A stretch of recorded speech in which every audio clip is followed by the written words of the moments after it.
서울중앙지검 특수 2부는 CJ그룹으로부터 세무조사 무마 청탁과 함께 수억 원대의 금품을 받은 혐의로 전군표 전 국세청장에 대해 구속영장을 청구했습니다. 검찰은 범죄를 의심할 만한 상당한 이유가 있고 사안이 중대하다고 청구 이유를 밝혔습니다.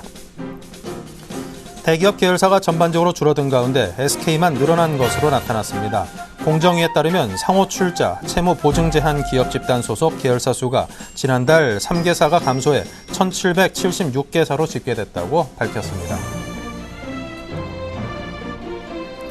미국 국제무역위원회는 지난 1일 애플이 삼성전자를 상대로 낸 스마트폰 특허 침해 사건에 대한 결정을 오는 9일로 연기했습니다. 조사 종결 목표 시점을 9일까지로 연장한다고만 밝혔을 뿐 구체적인 이유는 내놓지 않았습니다. 금감원과 카드업계에 따르면 지난 7월 말 기준 1년 이상 쓰지 않은 휴면 카드가 지난 4월 말 2,343만 장에서 30여만 장 줄어드는 데 그쳤습니다. 금감원은 오는 3분기까지 휴면 카드 정리 현황을 살펴본 뒤 불성실한 카드사들을 대상으로 집중 점검에 나설 방침입니다. 네, 시청자 여러분 안녕하십니까. 오늘장 내일장의 임동석입니다. 오늘 8월 2일 금요일 순서 시작하겠습니다. 자, 8월 들어 두 번째 날입니다. 지금 현재 장 상황이 어떤지 시황을 먼저 보겠습니다. 네, 먼저 코스피입니다. 오늘 소폭이나마 좀 상승을 하고 있습니다. 하지만 장 초반에 비해서는 좀 상당히 많이 내려와 있는 그런 모습입니다. 1921.48포인트입니다. 투자 주체별로 보면은 그래도 외국인이 오늘 소폭이나마 사들여주고 있습니다. 200억 가까이 사고 있네요. 코스닥도 역시 비슷합니다. 0.21포인트 상승으로 550선은 살짝 깨고 내려간 상황입니다. 하지만 투자 주체별로 보면 역시 외국인은 코스닥에서도 사들이고 있습니다. 118억 원어치 샀네요. 원달러 환율은 1.8원이 오르면서 1125.3원입니다.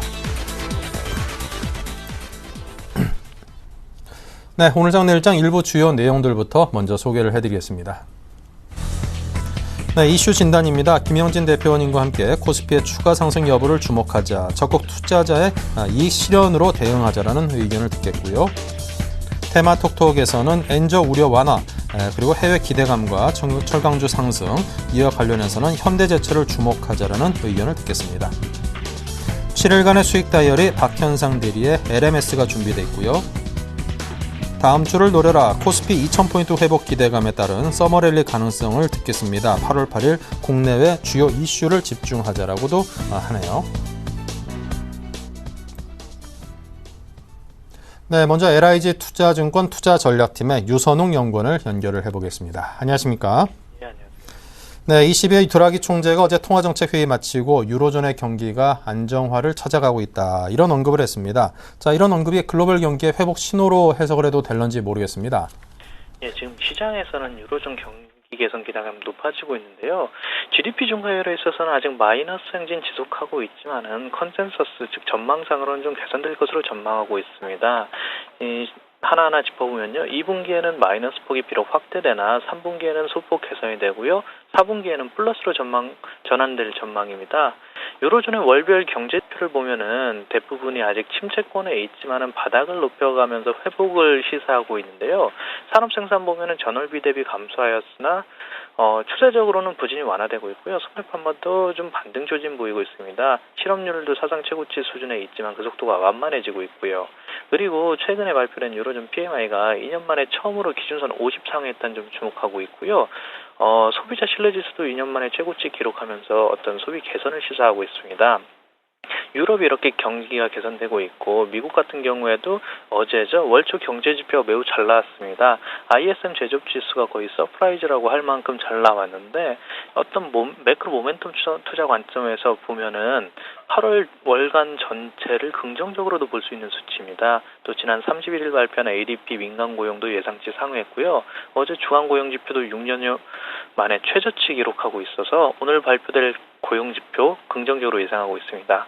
이렇게 선진국 경기 개선이 요즘 두드러지고 있는데요. 이는 한국 경제도 좀 긍정적으로 보고 있습니다.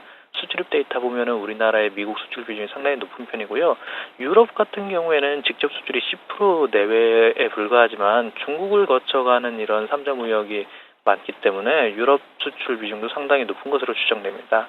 그러니까 미국 경제 개선 가능성 높고 유럽도 개선될 조짐 보이고 있기 때문에 한국은 수출로 인한 이제 회복 가능성이 있고요.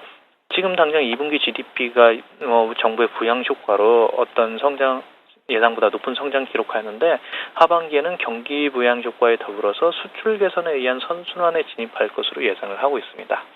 네. 자, 그리고 코스피가 1800포인트 후반대 들어서면서부터 외국인 매수세가 들어와 지금까지 지속이 되고 있습니다. 앞으로도 상당 기간 지속될 수 있으려니 하는 기대감이 있는데요. 어떨까요? 일단은 지금 현재를 좀 판단을 해보겠습니다. 일반적으로는 휴가 전에 주식 팔아라 하는 말이 있지만은 2000년 이후에 미국 증시를 보면은 조정 보인 적은 5번밖에 없습니다. 그리고 같은 기간에 미국뿐만이 아니라 한국 증시도 방향성이 대부분 일치했는데 올해도 지금 미국 증시가 먼저 상승하였고 국내 증시도 안도 랠리 성향으로 당분간 이제 어떤 상승이 지속될 것으로 보고 있는데요. 가장 크게 말씀드렸다시피 외국인의 수급 개선이 가장 큰 이유입니다. 미국 경기 회복과 연준의 정책 스탠스가 전환됨에 따라서 미국채 가격이 하락했고요. 그래서 펀드 플로우상으로 보면은 채권형 펀드에서는 자금 이탈, 주식형 펀드에서는 자금 유입이 이루어졌습니다. 금리가 장기간에 거쳐 완만하게 상승할 것으로 예상하고 있는데 결국 그렇게 보면은 채권형 펀드에서는 자금 이탈해서 주식으로 또 펀더멘털이 우수한 국가로 자금이 유입될 가능성이 있습니다. 국내 증시 보면은 밸류에이션 역시 매력적입니다. 이제 PBR, PER 같은 멀티플로 봐도 타국가 대비 상당히 저렴해 보이고요. 마지막으로는 투자 심리 측면에서 말씀을 드리겠는데요. 어떤 선진국의 경기 회복 기대와 연금의 저금리 기조 유지로 투자자 심리가 좀 낙관적으로 변화하고 있습니다. 금융 스트레스 지수 역시 좀 악화되지 않은 상황이어서 외국인들이 국내 주식을 매수할 수 있는 어떤 요인이 되고 있습니다. 그리고 전일 FOMC 회의에서도 QE 축소에 대한 어떤 힌트도 제시되지 않았기 때문에 이런 유동성 장세는 당분간은 지속될 수 있다고 봅니다. 네. 자, 그렇다면 오늘장 마감 전략을 제시하신다면요? 예, 조금 전에 말씀드렸다시피 외국인들의 수급이 긍정적이다. 그것이 현재 장세에 대한 판단입니다. 글로벌, 그러니까 선진국 위주의 매크로 환경이 개선되었고 유동성 장세가 당분간은 지속될 수 있기 때문에 유동성 장세는 당분간 지속될 수 있다라고 보지만은 주의를 해야 할 것은 지금 측면에서는 방향성이 계속될 수 있느냐. 중장기적으로 살짝 보면요. 이제 저희는 지수가 반등세가 좀 둔화될 것으로 보고 있습니다. 먼저 어제 미국의 달러화 인덱스를 보면은 최근에 약세를 보이다가 어제 1% 넘게 상승했습니다. 달러화가 향후에 강세로 다시 전환될 가능성이 있고요. 원달러 추이도 비슷한 흐름 나타내고 있는데 통계상으로 보면은 원달러와 코스피의 상관관계가 매우 높은 것으로 나타납니다. 그러니까 원화 통화가 약세를 보이면은 이제 달러화가 어제 말씀드렸다시피 강세 보이면은 원화는 상대적으로 약세를 보일 수가 있고요. 그래서 원달러 환율이 다시 상승을 하면은 증시의 강세장이 좀 둔화될 가능성이 있다고 보고 있습니다. 지수 수준도 2000선에 가까워지면서 차익 실현에 대한 부담 역시 무시할 수 없고요. 이제 8월 초에 휴가들 많이 가니까는 이로 인해 거래 공백과 외국인의 선물 누적 포지션 지금 수준이 상당히 높은 수준에 있는데 이것을 청산하면서 다시 하락할 가능성이 있습니다. 특히 8월 초에 선물 옵션 만기일 관련해서 이런 가능성이 확대될 수 있을 것이라 보고 있고요.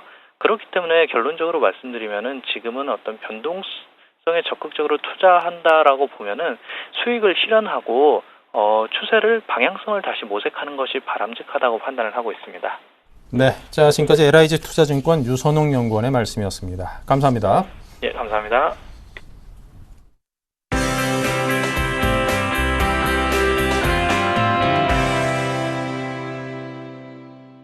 네, 계속해서 SPM의 김영진 대표님 연결해보죠. 안녕하십니까? 네, 안녕하세요. 네, 자 최근 들어서 코스피 지수가 상당히 모습이 괜찮습니다. 오늘도 1922, 거의 1930선대까지 근접하는 모습을 보여주고 있는데요. 자, 이렇게 코스피가 좋은 모습을 보여주는 그 비결부터 들어보죠. 네, 1930포인트 때 이제 회복을 했었다 이렇게 봐야 되겠죠. 지금은 약간 좀 밀리는 상황이고요. 1930포인트가 약간은 좀 부담스럽다. 그리고 우리가 예전부터 얘기해왔었던 1900포인트를 넘었으면 1930포인트 때까지 기대해보자. 이것이 이제 현실화됐다 이렇게 볼 수가 있겠는데 가장 큰 좋은 모습은 외국인 쪽에서 계속 매수세가 들어오면서 좀 수급을 호전시키고 있다 이렇게 봐야 될 텐데 그 점에 대해서는 좀 이따 다시 말씀을 드리겠지만 약간 좀 강도가 약해지고 있기 때문에 향후에도 이 탄력은 좀 약해질 수 있다는 점을 좀 감안을 해야 될 것 같습니다. 7월 24일까지는 줄기차게 올라왔죠. 1914포인트까지 기록을 했었는데요. 이제 그 다음부터는 외국인 쪽에서 매수세가 계속 들어와도 이 탄력이 많이 약화된 상태고 7월 24일 이후부터는 거의 사실 기간 조정이었고 어제 오늘 오르면서 1930포인트대 진입했다 이렇게 보시면 될 것 같습니다. 그런데 이제 이게 7월 11일 이후의 상승을 놓고 봤을 때 거의 비슷한 패턴을 이렇게 반복하고 있는 것을 우리가 알 수 있는데요. 7월 중순 이후 흐름을 잘 살펴보시면 이렇게 큰 양봉을 한번 나타내고선요. 5개, 6개 봉이 옆으로 기는 형태가 나타납니다. 결국 각각의 지수대별로 저항대 진입에 따라서 탄력 둔화되는 모습을 보이고 다시 또 그런 기간 조정 이후에 재상승을 하는 그런 형태가 오늘도 어제 오늘까지도 또 이어지고 있다. 계속 반복이 되고 있다. 이렇게 볼 수가 있겠죠. 그런데 이제 그러한 반복이 한 3번 정도 나타나고 있기 때문에 또 이번에 1930포인트, 1920포인트 여기서 수렴을 거친 다음에 추가적으로 120일 이동평균선을 넘는 그런 상승세가 나타날지는 좀 더 확인이 필요하겠다 이렇게 말씀을 드리겠고요. 1910포인트대가 60일 이평선이 약간 저항을 보였듯이 120일 이평선이나 200일 이평선이 이 1930포인트하고 40포인트에 위치하고 있다는 점을 생각해 본다면 이 기술적으로 약간 좀 부담이 되는 지대까지 왔다 이렇게 볼 수가 있겠고요. 단순히 기술적인 분석 말고 펀더멘탈적으로 놓고 봐도 우리가 6월에 급락을 했었던 이유 한 3가지를 한번 놓고 보자고 이렇게 말씀을 드린다면 첫 번째가 이 삼성전자에 대해서 매도 리포트가 나오면서 1차적으로 급락을 했고요. 그 다음에 FOMC 회의 때 나온 그 QE 축소 이쪽 얘기가 나오면서 두 번째 급락이 나왔고 그 다음에는 실질적으로 압박이 된 것이 미 국채금리 상승 얘기 나오면서 외국인 매도세가 좀 강하게 나타나는 그런 모습이 한 3가지 요인 정도로 꼽을 수가 있겠는데요. 그때 첫 번째 요인이었던 삼성전자 때문에 나타났었던 하락이 1923포인트까지였습니다. 지금 지수대죠. 결국 삼성전자가 150만 원대에서 정확히 말씀드리면 6월에 155만 원에서 120만 원까지 하락하면서 큰 폭 하락을 만들었는데 그 다음에 130만 원 자체도 지금 회복 못하는 모습이 나타나고 있죠. 우리가 1930포인트대가 무거운데 이걸 넘어서려고 한다면 삼성전자가 주가 회복을 어느 정도는 해줘야 된다라는 생각이 드는데 IT 업종에 대한 수급이 너무나 안 좋기 때문에 지금 1930포인트를 소재 산업재 쪽으로만 해서 돌파할 수 있는가에 대해서는 한번 좀 생각을 해볼 필요가 있다라는 생각이 들고요. 어쨌든 1770포인트까지 끌고 내려갔었던 2차, 3차 하락에 대한 재료들은 그 강도가 희석이 되었기 때문에 이제는 1차적으로 하락을 했었던 삼성전자 때문에 만들어졌었던 하락 지수대 1920-30포인트대까지 다시 돌아왔다. 펀더멘탈적으로 보면 그렇게 정리할 수 있겠다 이렇게 말씀을 드리겠습니다. 네. 자, 그렇다면 향후 추가로 상승할 만한 여지가 있는지 이게 더 중요한 문제인 것 같습니다. 투자자들 입장에서는 어떻게 될까요? 그렇죠. 이제 그것을 논하기 위해서 외국인 매수세도 한번 따라서 분석을 한번 해봐야 될 것 같습니다. 외국인 수급 매수세가 계속 지속이 되고 있는데요. 이 강도가 약해지고 있다 제가 말씀을 드렸죠. 외국인 수급이 7월 11일에 미 국채금리가 큰 폭으로 하락한 그때를 기점으로 제가 카운트를 하고 있는데요. 거래소 기준으로 놓고 보면은 금액이 1조 6천억이 넘어섰고요. 오늘 오전까지요. 그 다음에 코스닥 같은 경우는 1200억이 넘어섰고요. 선물이 좀 많습니다. 19,000계약 정도 매수가 들어왔습니다. 야간까지 포함하면 2만 계약을 넘어서고 한 2만 1,000계약 가까이 됩니다. 그런데 이 1910포인트 때 진입한 24일 이후에 또 금액을 생각해 본다면 거래소가 한 8,300억, 코스닥이 500억, 선물이 7,000계약 뭐 이렇게 나타나고 있기 때문에 7월 11일 이후부터 매수세 들어온 거에 한 절반 정도가 1910포인트대 이후에 진입이 됐는데 그 지수상으로 놓고 봤을 때 오늘까지 한 20포인트밖에 올리지 못하고 있다는 것이죠. 특히나 옵션 쪽에서는 13억 매수를 하고 풋옵션 91억 매도를 하면서 7월 11일 이후에 가장 좋게 파생상품 시장에서는 좋은 수급을 보였음에도 불구하고 탄력은 둔화되고 있다는 것입니다. 7월 11일에 1824포인트부터 1910포인트까지는 거의 90포인트 상승을 했는데 그 이후에는 매수세가 비슷하게 유지되고는 있는데 물론 약간씩 감소는 하고 있지만 절대 수치는 비슷하게 유지가 되고 있는데 시장의 영향은 점차 떨어지고 있는 그런 모습이죠. 20포인트밖에 오르지 못하고 있으니까요. 그 이유를 살펴본다면 매물대 진입, 아까 말씀드렸듯이 이 1930포인트, 40포인트가 많이 무거운 지역대다. 이걸 한번 또 꼽을 수가 있겠고요. 그거 말고 또 하나 꼽을 수 있는 것은 이 파생 상품이 시장에 주는 영향력이 많이 감소되고 있다는 점도 생각을 해봐야 되겠습니다. 파생 상품 쪽에서 보통 이렇게 매수세가, 선물 쪽에서 많이 매수세가 들어오면은 베이시스가 개선이 빨리 되면서 프로그램 차익 거래가 유입이 많이 되면서 어떤 선순환을 먼저 이끌어내는 것이 보통 파생상품 시장의 영향력인데, 외국인 쪽에서도 19,000계약이나 매수를 해 들어와도 베이시스 개선되는 것이 별로 그렇게 많이 개선이 되지 않고 있습니다.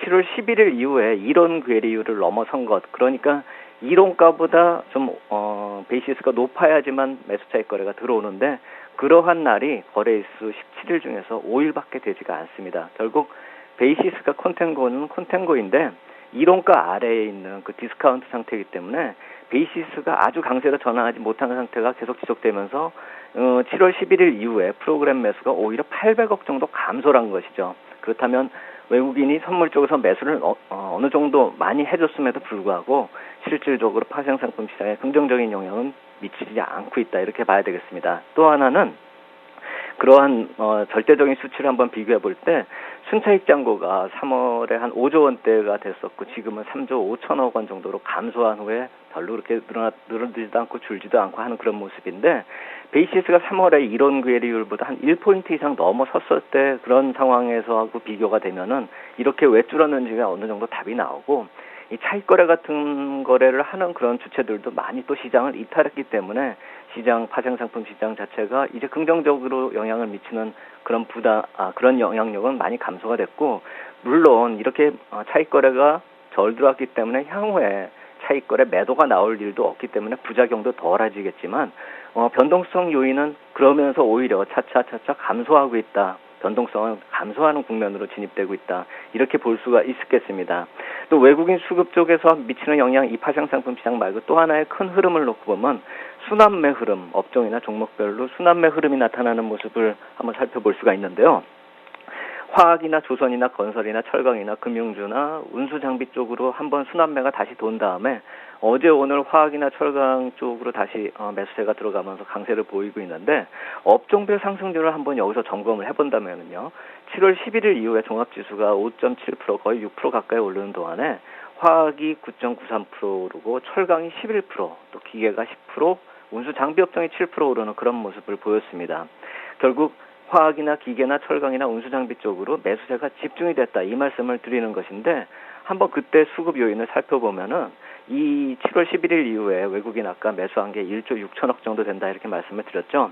기관은 한 5천억 정도 매수를 했습니다. 그런데 이 중에서 운수장비 업종으로 외국인 매수세가 8천억 넘게 들어왔고요. 또 기관이 한 1천억 정도 매수세가 유입이 됐고요.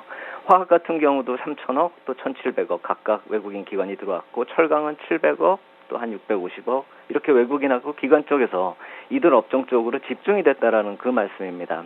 특히나 외국인 매수세, 이 현대차 같은 경우는 150만 주가 들어왔기 때문에 거의 3천억 넘게 매수세가 들어온 것이고, 기아차 같은 경우는 2,300억 정도 들어와서 결국 자동차 쪽으로 이 8천억, 1조 5천억 매수세 중에서 거의 한 6천억 정도가 자동차 쪽으로 지금 집중이 돼 있다, 이렇게 볼 수가 있는 것이죠.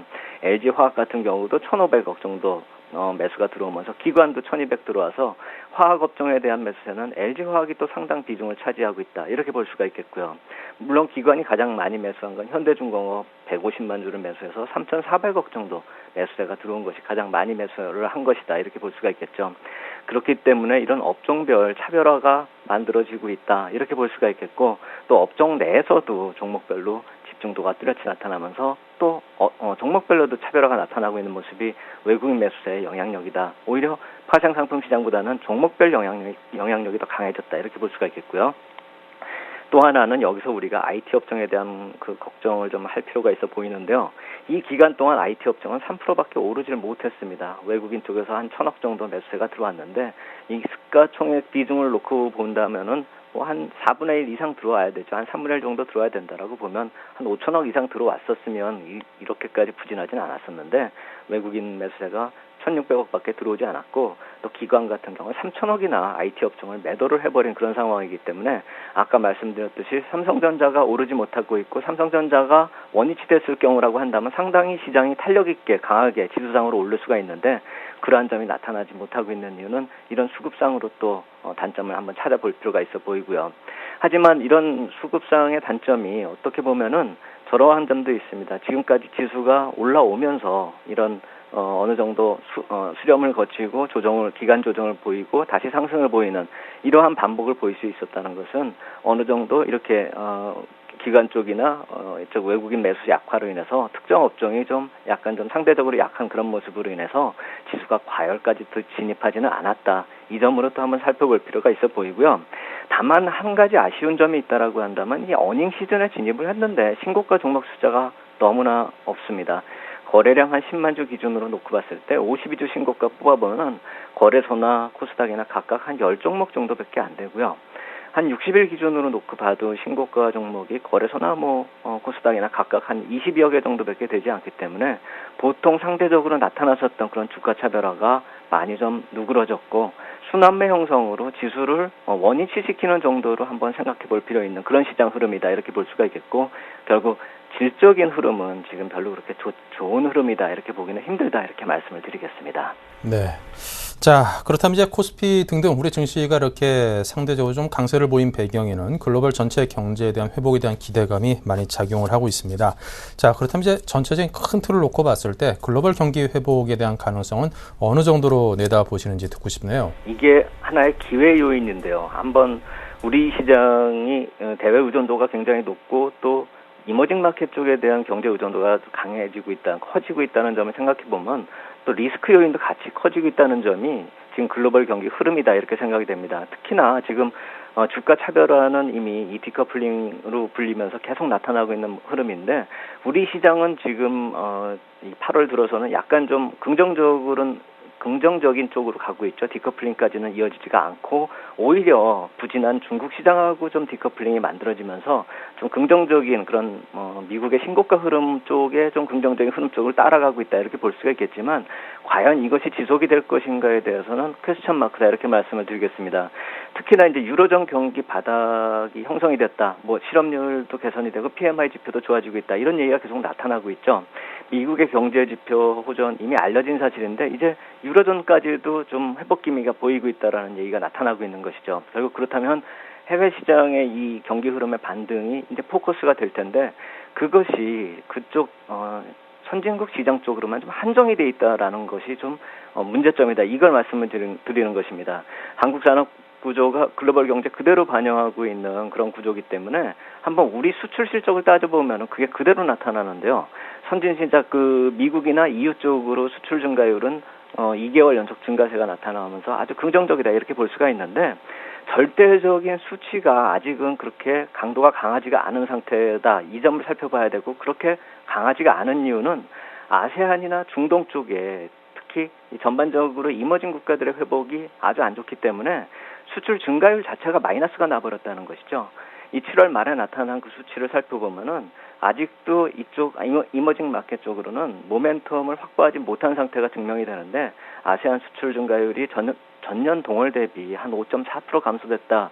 이 점을 한번 놓고 본다면은 이머징 마켓 쪽의 경기가 계속 안 좋아지고 있는 추세를 벗어나지 못하고 있다는 점, 그 점의 부작용이 우리 시장 쪽으로 또 미칠 가능성도 한번 생각을 해봐야 된다 이렇게 말씀을 드리겠고, 참고적으로 한번 이 중동이나 아세안 지역 과연 우리 시장하고 얼마나 영향이 있겠는가 이렇게 말씀을 할 것이 아니라는 것이 한국의 수출 비중 중에 한 20% 넘게 정확히 24% 정도 차지하는 그런 비중이기 때문에 결코 적지 않다 이렇게 말씀을 드려야겠죠. 오히려 유로존하고 비슷하다. 유로존보다 약간 더 클 수가 있다라는 점에서 놓고 보면 유로존 쪽에서 안 좋았었던 것을 지금 아세안 쪽에서 그동안에 좀 보완을 해줬었는데 유로존에서 강도가 아주 강하게 회복이 되지 않는다라고 한다면 지금 이 이머징 마켓 쪽에서 오는 부작용을 커버할 수 있을까? 이것에 대해서 한번 우리가 검토를 해봐야 된다 이 말씀을 드리겠고요.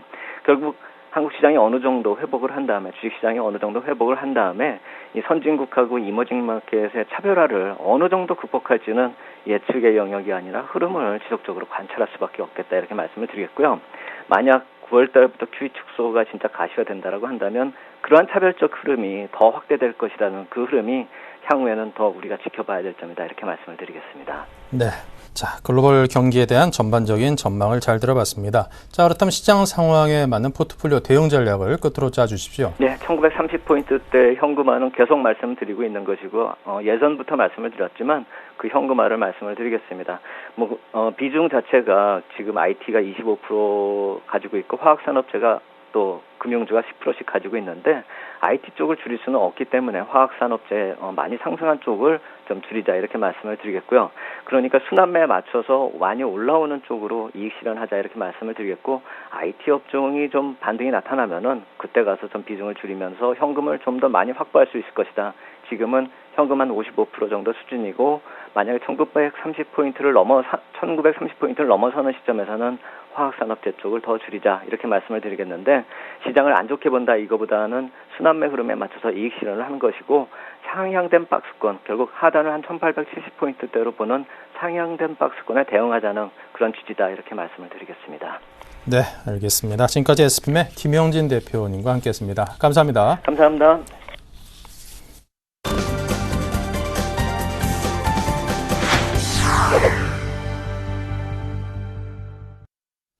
네, 계속해서 테마톡톡 시간을 이어가겠습니다. 엔저 우려감 완화 등 철강주가 이런 수혜를 받을 것이다라는 기대감에 현재 상당히 좋은 모습을 보이고 있습니다. 그동안 철강하면은 전 세계적으로 이제 공급 과잉으로 인해서 상당히 실적 등등 모든 면에서 좀 어려움에 봉착해서 전전긍긍하는 상황이었는데요. 지금 상황이 상당히 좋은 쪽으로 개선이 되고 있죠. KTB 투자증권 압구정점의 김근호 과장을 연결해서 자세한 이야기 듣겠습니다. 안녕하십니까? 네, 안녕하십니까? 네, 철강업종 하면은 이제 아무래도 공급 과잉 등등의 이유 등으로 대표적인 어려움을 겪고 있는 업종으로 꼽혔는데요. 요즘 들어서 상당히 주가 상승 등등 모양새가 좋습니다. 그 구체적인 비결, 배경부터 듣겠습니다. 네, 일단 엔저에 대한 우려감이 굉장히 좀 완화되는 모습을 좀 보여주는 게 가장 먼저 요인이 됐던 것 같은데요. 일단 사실 일본 정부 자체 내에서 엔저에 대한 용인 그리고 엔저를 좀 지속적으로 끌고 갈 가능성 이런 부분들이 좀 제기가 됐었는데 사실 한동안 좀 이 엔저가 좀 마무리가 되고 또 일본 시장이 좀 어려워지고 이런 부분들이 좀 겹쳐지면서 가장 먼저 눈에 띄었던 게 운수장비 업종이었고 최근에는 이 철강 업종까지 좀 그 매기가 좀 형성이 되고 있는 것 같습니다. 이 국내 철강주들이 가장 이 경쟁 관계에 있는 게 또 일본의 이 철강 업체들이고요. 또 최대 격전지가 이 동남아시아 그리고 중국 시장인데 일단 국내 철강 업체들이 올해 굉장히 좀 뚜렷한 활약상들을 좀 보여주고 있습니다. 그래서 포스코, 현대제철, 동국제강과 같은 빅3 철강 업체들의 수출량이 굉장히 좀 증가세를 보였고요. 또 한 가지 호재는 해외에 대한 기대감이라고 했는데 역시나 중국발 호재인 것 같습니다. 이 최근에 철강 업종과 조선주들이 굉장히 좀 상승세를 보여주고 있는데 그 이유가 역시나 이 중국 쪽에 좀 기대감, 호재들이 좀 발이 되면서 최근에 철강업체들의 어떤 가장 강한 상승 역시나 중국 관련주로 대변되는 철강업종과 화학업종이 가장 좋은 상승세를 좀 보여주고 있는 것 같고요. 또 중국의 철강 가격이 7월 초부터 좀 오르기 시작했습니다. 그래서 제품 가격 인상을 통한 수익성에 대한 개선 부분 이런 부분이 커졌고요. 그동안 주가가 굉장히 많이 눌려 있었기 때문에 그에 따른 어떤 반발 매수도 겹쳐지지 않았나 이런 말씀을 좀 드리고 싶습니다. 그래서 철강 업종은 당분간은 좀 매기가 지속적으로 좀 가져갈 가능성이 있지 않을까, 상승이 조금 더 이어질 수 있지 않을까라는 말씀 드리고 싶습니다. 네. 자, 현대제철, 포스코 등등 우리나라 국가 경제 산업을 이끌고 있는 큰 축 중에 하나가 철강 업종이기 때문에 이 부분이 상당히 좀 많이 호전되길 기대하고요. 자, 어떨까요? 저의 이런 기대감이 좀 현실로 나타날 수 있을 만큼 전망이 괜찮습니까? 전략과 함께 말씀해 주십시오. 네, 일단 대외 여건은 어느 정도 좀 긍정적으로 돌아가고 있는 것 같습니다. 사실 말씀해주신 대로 철강 가격이 공급 과잉으로 인해서 가격 인상에 대한 굉장히 좀 우려감들을 표시하곤 했었는데 일단 이런 부분들이 최근에 좀 개선이 되어가고 있는 것 같고요. 그에 따라서 역시나 수익성 개선으로 좀 이어질 수 있기 때문에 이런 부분들이 최근 철강 업체들의 상승세를 좀 이끌었다라는 말씀을 좀 드리고 싶고 다시 한번 말씀드리지만 추가적인 상승은 뭐 충분히 좀 가능할 것 같습니다. 뭐 밸류에이션도 밸류에이션이고 대외적인 상황들 다 개선이 되고 있고 또 최근에 뭐 자동차 업종, 조선 업종도 좋아지는 모습을 좀 봤을 때는 이 철강 업종과의 어떤 밸류 체인을 봤을 때 충분히 좀 더 추가적으로 상승할 가능성이 오히려 높아지지 않았나. 또 최근에 기관의 매기까지 좀 유입이 되면서 이런 부분들 모두 철강주를 좀 긍정적으로 받아들일 수 있는 가장 큰 원동력이 됐다라는 말씀 드리겠습니다. 네. 자, 그렇다면 철강 업종 가운데 관심 종목은 어디를 탑픽으로 꼽으십니까? 네, 뭐 다양한 종목들이 있는데요. 뭐 현대제철, 포스코, 동양강철, 세아베스틸, 뭐 세아제강, 한일철강 등이 있는데 저는 개인적으로 현대제철이라는 종목에 가장 큰 점수를 좀 부여해주고 싶습니다. 그 이유가 사실 현대제철이 이 기존의 어떤 이 철강 생산, 기본적인 기초적인 철강 생산뿐만 아니라 이 자동차 업종 그리고 조선 업종까지 좀 다양한 매출처를 좀 확보를 하고 있기 때문에 그래도 다른 종목보다는 좀 현대제철이 조금 더 경쟁력이 있지 않을까라는 말씀을 좀 드리고 싶고요. 이 포스코와 더불어서 사실 이 현대제철이 그래도 국내 철강 업체에서는 탑티어군에 속하는 업체이기 때문에 뭐 다른 종목들보다는 그래도 매출처라든지 이런 부분들이 훨씬 더 좀 견고한 회사다, 견조한 회사다라는 말씀 좀 드리고 싶고 일단 차트상으로도 최근에 굉장히 좀 반등을 보여줄 수 있는 모양으로 좀 변모해 가고 있는 것 같습니다. 그래서 여러 가지 종목 중에서 현대제철을 좀 탑픽으로 제시를 해드리고 싶고요. 매수를 원하시는 분들은 조금 눌림이 나왔을 때 그래서 72,000원대 정도에서 분할 매수를 해보시고 1차적인 목표가로는 한 78,000원 정도 그 이상도 뭐 가능해 보인다. 그리고 손절가로는 67,000원 정도 제시를 해드리겠습니다. 네, 알겠습니다. 지금까지 김근호 과장과 함께 철강 업종 그리고 대표적인 탑픽주로 현대제철에 대한 설명을 들었습니다. 감사합니다. 네, 감사합니다.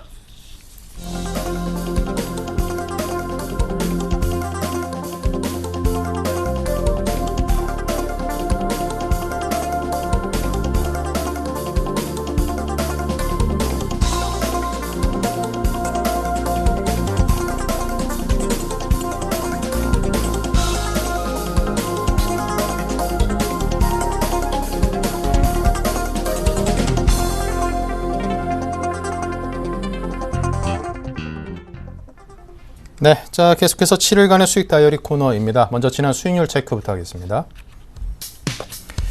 네, 캠시스가 조금 많이 빠졌습니다. 마이너스 5.2고요. 바이오스페이스는 마이너스 1.6, 그 밖에 파트론과 지리는 2%대 수익을 올리고 있습니다.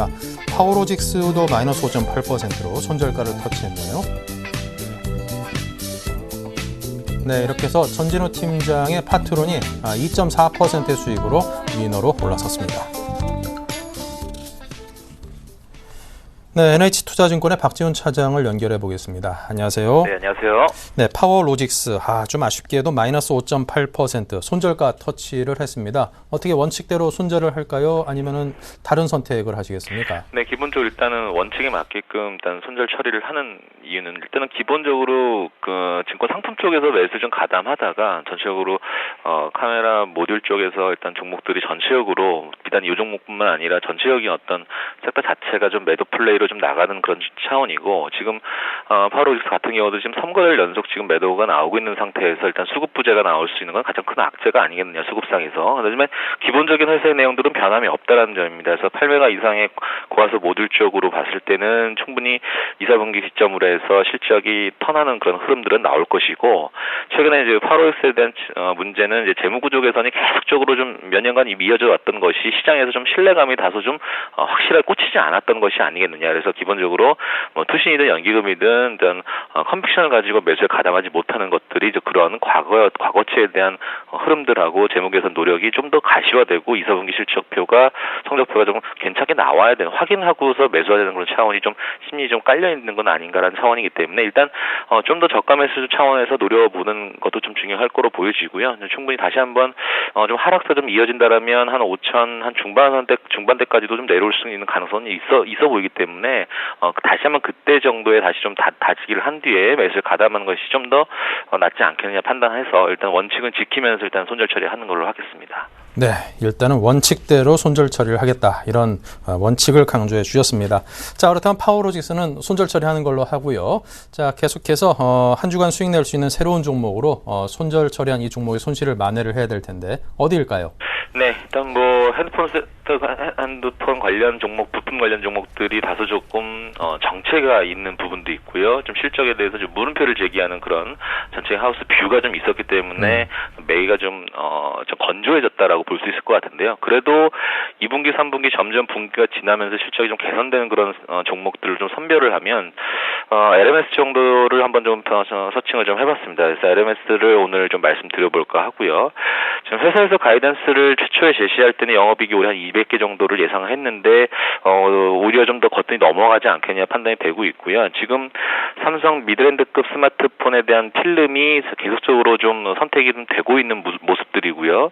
3M이랑 좀 경쟁하는 그런 과정인데 그 셋업체들이 그런 OEM 주는 걸 좀 싫어하는 그런 경향이 있어요. 그래서 LMS 쪽으로 조금 좀 들러붙는 것 같고요. 일단 월별로 실적이 상당히 좀 체크를 해보면 점점 점증하는 그런 모습을 볼 수 있을 것 같아요. 그래서 7월 달만 하더라도 지금 뭐 실적만 보도 한 120개 정도 나올 것 같거든요. 그래서 그렇게 된다면 2분기는 뭐 플랫하더라 하더라도 3쿼터만 보더라도 한 360억 정도는 이상 나올 거로 보여지면 충분히 실적에 대한 어닝 서프라이즈에 대한 기대감은 좀 더 있을 거로 보여지고 다만 단점이 LMS에 대한 수급이 좀 없어요. 그래서 수급 공백 상태가 좀 있기 때문에 좀 그런 것들이 좀 더 검정을 좀 해봐야 되는 모습이긴 한데 오늘 좀 긍정적인 흐름이 나오고 있습니다. 그래서 16,600원에 거래가 되고 있는데 충분히 뭐 100원 내외로는 충분히 이 바운더리 내에서는 좀 매수에 가담해도 무리가 없을 거라 보여지고요.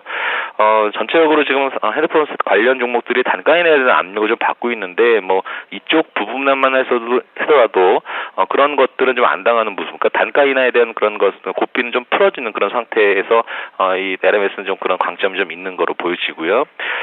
뭐 신한인터텍이라든지 뭐 미래나노텍 하는 이 대형 필름보다 일단 좀 긍정적인 품질의 평가를 좀 받고 있는 흐름이 나오고 있기 때문에 일단 TP는 한 19,000원 정도로 제시를 합니다. 하지만 손절 라인은 저도 역시 원칙을 지켜야 되는 부분이고 시장에 또 변화가 어떻게 나올지 모르기 때문에 15,000원을 제시를 하도록 하겠습니다.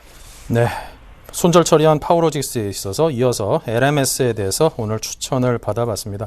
어떤 여성 개인 투자자가 그 주식 LMS 샀다 그랬더니 옆에 있던 다른 사람들이 LMS 백 샀다는 줄 잘못 듣고 이게 부러워했다는 소식을 그런 얘기가 있었는데 LMS에 대해서 확 귀에 들어오네요.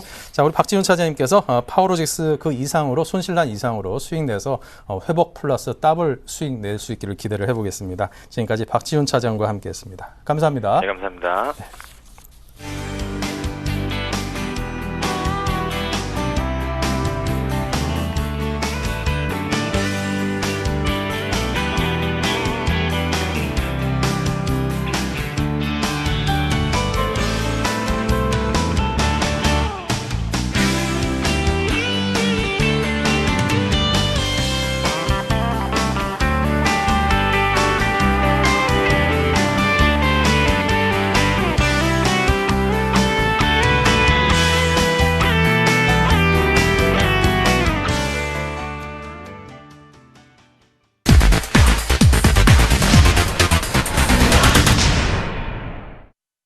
네, 다음 주 일정과 전략을 세워보는 다음 주를 노려라입니다. 제이비스탁의 박영인 전문가 모셨습니다. 어서 오십시오. 네, 안녕하세요. 네, 최근 우리 증시가 확연한 회복세를 보이고 있습니다. 수급적인 측면의 개선도 굉장히 반갑고요. 서머랠리에 대한 기대감 다시금 재부각되고 있는데 기대해볼 만할런지 먼저 여쭙고 싶습니다. 네, 지금 이제 6월, 7월에 굉장히 좀 힘들었던 증시가 어느 정도 마무리가 되고 8월 달에 좀 회복세를 나타내는 이런 흐름을 나타내고 있습니다.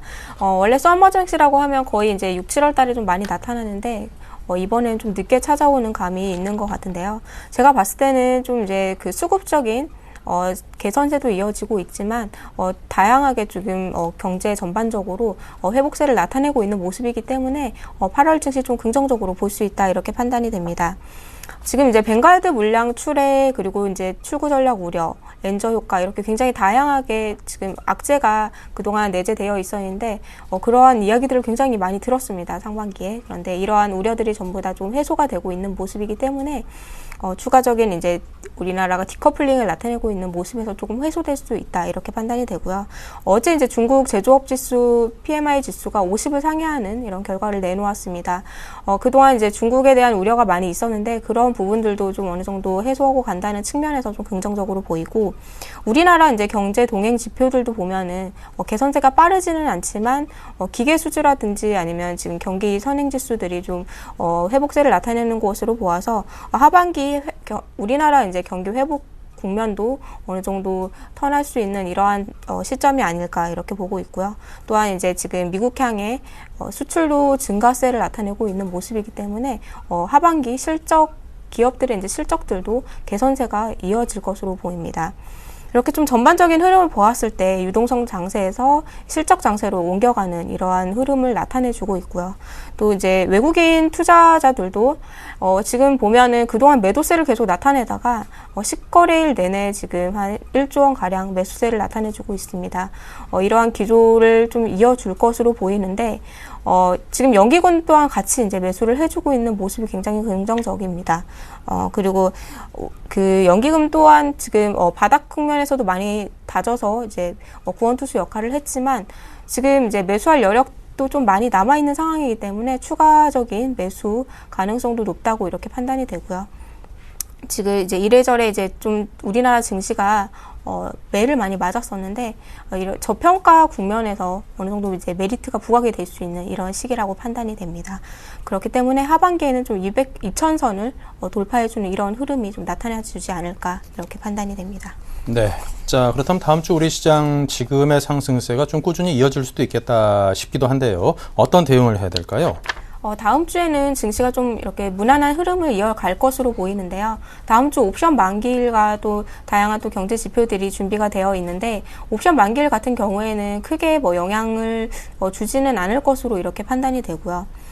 지금 이제 경제 지표들에 대해서 굉장히 다른 때보다도 어느 때보다도 좀 민감하게 저희가 반응을 하고 있는 모습인데 그렇기 때문에 좀 짚고 가야 할 사항들입니다. 자세한 일정은 제가 다음 주 일정에서 좀 설명을 드리고, 지금 이제 G3를 살펴보시면은 이 G3의 경기 성장률도 경제 성장률도 상승세를 꾸준히 2분기 동안 나타내주고 있고, 또 제조업 지수도 2011년 하반기 이후에 이렇게 50선을 전부 상회하는 이런 결과를 내준 모습으로 봐서 경기 회복세가 꾸준히 좀 지속이 되고 있다 이렇게 판단이 되고요.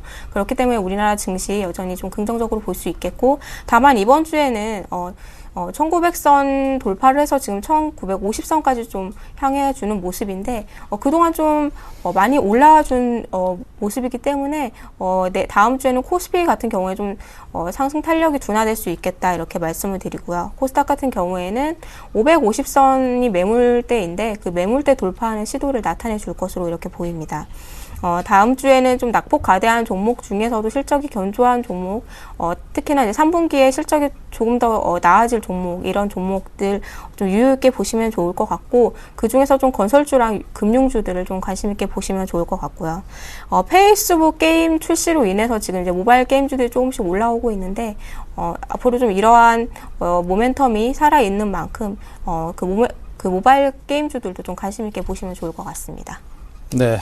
자, 그럼 이제 다음 주 체크될 일정들 어떤 것들인지 간략하게 소개만 좀 해주십시오. 네, 8월 8일에 모두 이제 이벤트가 준비가 되어 있는데 옵션 만기일, BOJ 금정위 회의가 있고 우리나라 금통위가 준비가 되어 있습니다. 네, 자 중요한 일정이 3개를 들어주셨는데요. 먼저 옵션 만기일에 대해서 들어보겠습니다. 지금 외국인 매수세가 상당히 긍정적으로 우리 증시를 탄탄하게 잘 받쳐주고 있는 요인입니다. 옵션 만기일, 별 무리 없이 매수세가 계속 지속될 수 있지 않을까 하는 기대감이 있는데 제 기대가 맞을까요? 네, 그 매수세로 지금 이제 순 매수세로 좀 돌아선 모습입니다. 네. 하지만 좀 거래량이 없다는 게 조금 좀 상승 모멘텀에 좀 힘든 모습이 아닐까 이렇게 생각이 드는데, 그래도 매도세로 전환하지 않았다는 모습, 좀 우려를 어느 정도 덜고 갈 수 있다는 모습으로 봐서는 이 다음 주에 이제 옵션 만기일은 그렇게 큰 변동은 없을 것으로 판단이 됩니다. 그 외국인이 이제 키를 쥐고 있는데 보면은 지금 이제 그 비차익 부문이 순매수로 돌아섰습니다. 이 순매수세에 돌아서준 걸로 봐서는 추가적인 이제 매수가 이어질 것으로 보이고, 다음 주 그 중국의 경제 지표가 이 옵션 만기일에 발표가 되는데, 그 부분들을 좀 체크를 해봐야 될 텐데요. 우선 이제 외국인들이 선물을 해주고 있는 모습으로 봐서 현물 쪽에서도 좀 이제 긍정적인 흐름이 나와주지 않을까 이렇게 판단됩니다. 네, 자 BOJ 금정위도 예정돼 있습니다. 추가 부양 의지를 밝힐지 궁금하네요. 지금 일본 증시가 연이어 좀 상승세를 나타내고 있는데 이러한 부분들이 좀 기업 실적에 따른 상승으로 이렇게 보고 있습니다. 그러다가 얼마 전 강연에서 지금 4월 달에 그 통화 정책을 내놓은 것이 이제 점점점 반영이 되고 있다 이렇게 밝혔는데 이번 금정위에서도 이제 추가 부양책을 밝히기보다는 우선 지금의 좀 부양 기조를 이어가는 이런 발표를 해줄 것으로 판단이 됩니다. 네, 자 금통이 예정돼 있습니다. 금리 동결에 대해서 시장에선 많이들 점치는 듯합니다. 어떻게 생각하십니까? 우리나라 김중수 총재가 좀 보수적인 포지션을 많이 취했었습니다. 다른 나라에 비해서 좀 금리에 대한 변동폭을 좀 줄였었는데 이러한 부분들이 오히려 좀 지금 흐름에서 또 나중에 경기 지표가 또 안 좋았을 때 대비해서 우리나라는 좀 견조할 수 있다 이렇게 밝히면서 여전히 좀 이제 금리에 대해서는 동결 부분으로 좀 가고 있는 것 같습니다. 2분기 경제 성장률도 지금 올라왔고, 글로벌 경기도 좀 안정화가 됨에 따라서 경기 개선에 대한 이제 긍정적인 의견을 내놓지 않을까 이렇게 판단이 됩니다. 네, 자 그리고 오늘 추천 종목으로는 아이센스를 준비하셨던데요. 그 설명을 좀 들어볼까요? 제가 오늘 가지고 나온 종목은 이번 해 이제 신규 상장된 종목입니다. 월드 클래스 300에도 선정이 되어 있는 혈당 측정기 업체인데, 이 종목 같은 경우에 제가 좀 눈여겨본 게, 이번 주에 거래량이 터지고 나서, 그동안의 매물대를 돌파해주는 흐름을 나타내 주었습니다. 그걸로 봐서는 추가적인 상승이 가능하다 이렇게 판단이 되고요. 그리고 이 회사를 좀 살펴보면은 지금 OEM 공급으로 인해서 미국과 일본 그 아크레이랑 아가매트릭스 이러한 이제 그 매출처를 좀 확보를 하면서 추가적인 지금 매출처 확보를 계속적으로 확산을 해 나가고 있습니다. 지금 이제 고령화 사회에 따라서 지금 성인병에 대한 이야기들이 많이 나오고 있는데 그 부분에서 좀 헬스케어 관련주들 좀 관심 있게 보시면 좋을 것 같고, 실적으로 좀 살펴보시면은 이번 2분기에 그 영업이익이 66% 상승한 47억 1,300만 원을 기록을 했습니다. 하반기에는 이 매출 그 영업이익도 더 큰 폭의 상승을 나타낼 것으로 보여서 사상 최대 실적이 좀 예상이 되고 있습니다. 그 실적도 견조할 수 있고 또 지금 외국 쪽으로 매출처를 확대해 나가고 있는 상황이고, 지금 9월에 이제 그 FDA에서 승가를 이제 허가를 할 경우에 지금 이제 그 미국 쪽으로 매출처가 다시 한번 또 많이 생길 수 있다는 이러한 그 강점이 있기 때문에 이 종목 가지고 나왔고요. 차트상으로 보시면은 지금 아까도 말씀드렸듯이 어제 그제 해서 그 거래량이 터지면서 지금 매물대를 돌파해 준 모습입니다. 여기 매물대가 한 35,000원 부근이었는데 이 부분 좀 강하게 그 돌파를 해 준 모습이기 때문에 추가적인 상승이 가능하고요. 그 매수가는 제가 그 5일선 부근인 38,000원에서 현재가로 이렇게 분할 매수로 잡아드리도록 하고요. 목표가는 제가 그 45,000원으로 제시를 해드리도록 하겠습니다. 그리고 손절가는 35,000원을 제시를 해드리도록 하겠습니다. 이 종목은 이제 매물대 부분이 굉장히 중요하다고 생각이 되고 있기 때문에 매물대의 좀 지지 여부를 좀 살피시면서 매수에 좀 대응을 해보시면 좋을 것 같습니다. 네, 자 그렇다면 지난 포트폴리오 점검을 해보겠습니다. 네, 박영인 전문가의 포트폴리오입니다. 현금 비중이 아주 적죠. 5%입니다. 그만큼 시장에 대한 자신감이 드러난 부분이라고 보여지고요. AJ 렌터카가 30%, 효성과 GS 리테일 20%씩, 그리고 SFC가 15%, 유진 로봇이 가장 적은 비중의 10%입니다. 네, 전반적으로 종목들이 다들 좋습니다. 네 종목이 쭉 수익을 내고 있는데요. 유진로봇 비중이 가장 적죠. 10%의 비중만 있는 유진로봇만이 마이너스 15.1% 의견은 보유입니다. 네, 이 종목들에 대해서 오늘은 유진로봇에 대해서만 AS를 듣겠습니다. 유진로봇을 제가 설명을 드리면 지금 굉장히 주가가 하락을 해왔는데 지금 주가에서는 반등이 크게 한번 나올 수 있다고 판단이 됩니다. 제가 그 1인 1 그 가구가 증가를 하면서 로봇 관련주들도 좀 관심을 받을 수 있다 이렇게 말씀을 드렸는데 지금은 이제 매물대에서 좀 하향 이탈을 한 모습이기 때문에 아무래도 지금 바로 이제 올라오기에는 모멘텀이 없는 상황이어서 지금 좀 횡보세를 나타내고 있는 모습인데 이 구간에서는 분명히 이제 그 매물대를 지지를 하게 된다면은 추가적인 반등이 나올 수 있는 종목입니다. 하지만 좀 기간이 좀 오래 걸릴 수 있다 이렇게 판단이 되고 지금 하반기에 좀 좋은 소식들도 어쩌면 있을 것 같습니다. 그런 부분으로 봤을 때 이 종목은 좀 길게 보시고 좀 긴 관점으로 보시고 투자를 하시면 좋을 것 같습니다. 네, 박영인 전문가와 함께 또 이정복 전문가께서도 유진 로봇에 대해서 미는 그런 전문가신데요. 정부 정책 등에 대한 수혜가 기대될 수 있는 종목이니만큼 여러분께서 다시 한번 좀 큰 폭으로 상승할 수 있겠다라는 그런 기대감 섞인 의견에 귀 기울여 보시기 바랍니다. 자, 지금까지 박영인 전문가와 함께했습니다. 감사합니다. 네, 감사합니다. 네, 오늘 장 내일장 1부 여기서 마치고요. 잠시 후 2부에서 또 돌아오겠습니다.